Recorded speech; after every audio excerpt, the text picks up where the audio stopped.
যান্ত্রিক জীবনের অবসাদ কাটাতে প্রকৃতির কাছেই আশ্রয় চান ভ্রমণ পিপাসুরা। তাই মৌসুমের শুরুতেই কক্সবাজার ছুটছেন তারা। সাপ্তাহিক ছুটির দিনে সাগরের নোনা জলে গা ভিজিয়ে নিজেদের সতেজ করে তোলেন হাজারো পর্যটক। মৌসুমের শুরুতেই তারা চলে যাচ্ছেন সেখানে। পর্যটন মৌসুমের শুরুতেই সৈকত শহর কক্সবাজারে ভ্রমণ পিপাসুদের ঢল নেমেছে। শুক্রবার সাপ্তাহিক ছুটির দিন হওয়ায় বিস্তীর্ণ বালিয়াড়ি জুড়ে শুধু মানুষ আর মানুষ। প্রকৃতির অপার সৌন্দর্যে যান্ত্রিক জীবনের অবসাদ কাটাতে নানা প্রান্ত থেকে ছুটে এসেছেন হাজারো পর্যটক। স্বচ্ছ নোনা জলে গা ভিজিয়ে সতেজ করে নিচ্ছেন মনকে। প্রাকৃতিক সৌন্দর্য যেটা ঢাকা শহরের ব্যস্ত শহরের মধ্যে পাওয়া যায় না। প্রাকৃতিক সৌন্দর্য এখানে ভালোই লাগছে, আর পানিতে খেলতে আরো ভালো লাগছে। এই সময়টা একটা যেমন শীতটাও কম থাকে, গরম কম থাকে, তারপর হচ্ছে ফ্যামিলি নিয়ে একটু সুন্দর একটা ওয়েদারে ঘোরা যায়।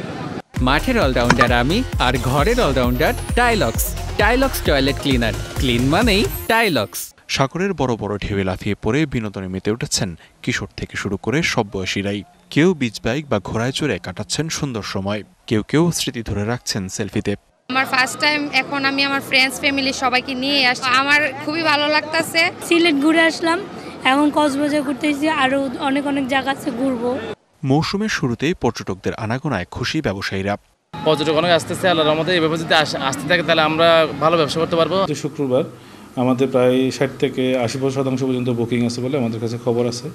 তো আমরা আশা করতেছি দেশের সার্বিক পরিস্থিতি যদি বিরাজমান থাকে তাহলে এই বছর সর্বোচ্চ পরিমাণ পর্যটক কক্সবাজার আসবে। সমুদ্র সৈকতের পাশাপাশি পর্যটকরা ঘুরে বেড়াচ্ছেন মেরিন ড্রাইভ, হিমছড়ি ঝর্ণা, ইনানি ও পাটোয়ার টেকের পাথুরে সৈকত সহ নানা বিনোদন স্পটগুলোতে। DBC news desk.